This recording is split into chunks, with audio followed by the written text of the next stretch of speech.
Hello बच्चों, आज हम चैप्टर 10 कामचोर के प्रश्नोत्तर को करेंगे।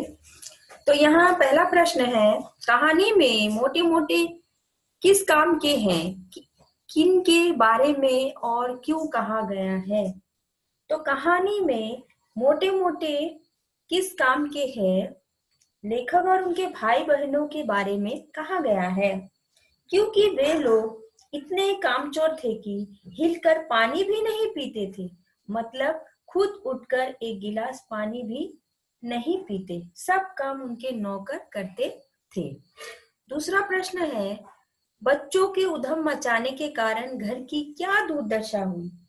तो बच्चों के उधम मचाने के कारण घर की दशा खराब थी।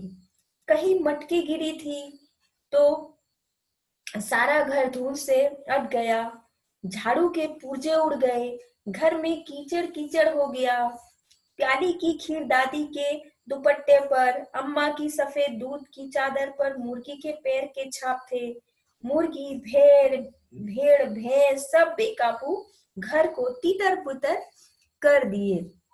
घर में तूफान उठ खड़ा हुआ। ऐसा लगता था जैसे सारे घर में मुर्गियां, भेड़, टूटे हुए तसले, बाल्टियां, लोटे, कटोरे और बच्चे थे।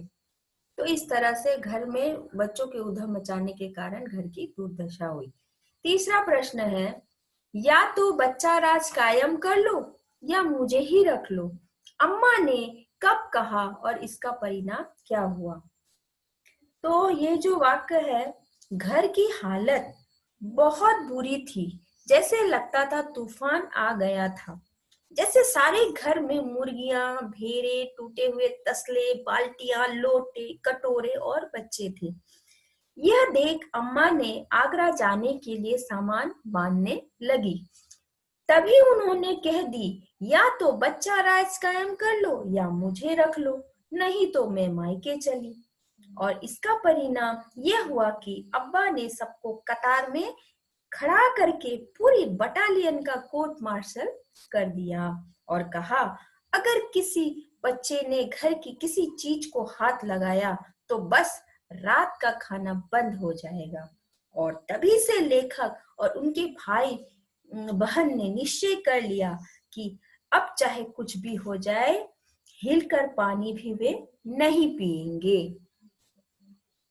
तो इस तरह से ये प्रश्न हो गया। और चौथा प्रश्न है, कामचोर कहानी का क्या संदेश है, ये आपको असाइनमेंट में करना है। फिर भी इस कहानी से आप पढ़ के बहुत कुछ सीख सकते हैं ना, कि आप इन्होंने जो गलतियां की वे आप ना करें। तो ऐसा क्या काम है। ये हमें स्वावलंबी बनाना सिखाती है। और हम काम चोरी ना करें, कम से कम अपने काम तो स्वयं करें। तो बहुत कुछ संदेश देती है। तो ये आपका असाइनमेंट पे तौर पे है। पांचवा क्वेश्चन, क्या बच्चों ने उचित निर्णय लिया कि अब चाहे कुछ भी हो जाए हिलकर पानी भी नहीं पिएंगे। तो ये निर्णय बच्चों ने सही नहीं लिया, क्योंकि बच्चों को एक तो छोटे में ही सिखाया जाता है कि वो अपना काम स्वयं कैसे करे। कम से कम अपना खाना स्वयं लेना, पानी स्वयं लेना। अगर वो उस लायक है तो अपने कपड़े भी स्वयं धो सकते हैं। अपने स्कूल के जूते बूट पॉलिश करना या मोजे धोना, अपने ड्रेस को संभाल के रखना, अपनी चीजों को संभाल के रखना, जतन से रखना। हाँ, तो ये सिखाया जाता है। तो ये जो बच्चों को अगर सिखाया जाता है इस कहानी में शुरू से ही, तो होते। लेकिन एक ही दिन में बोलने से थोड़ी सीखेगी, कोई भी नहीं सीखेगी, हम बड़े को भी नहीं होगा, धीरे धीरे ही आता है। तो ये जो बच्चों ने निर्णय लिया ये गलत था।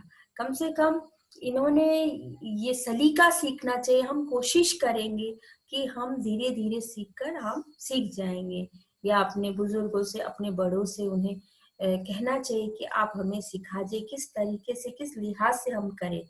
तो इस तरह से वो कर सकते हैं। तो बच्चों ने जो ये निर्णय लिया कि हिलकर हम पानी भी नहीं पिएंगे, ये निर्णय उचित नहीं था मेरे ख्याल से। तो इस तरह से आपका ये असाइनमेंट, ये इस कहानी क्या संदेश देती है, और ये 4 प्रश्न हो गया। तो इसको करिए और यहाँ घर के सामान्य काम हो या अपने निजी काम, प्रत्येक व्यक्ति को अपनी क्षमता के अनुरूप उन्हें करना आवश्यक क्यों है ना?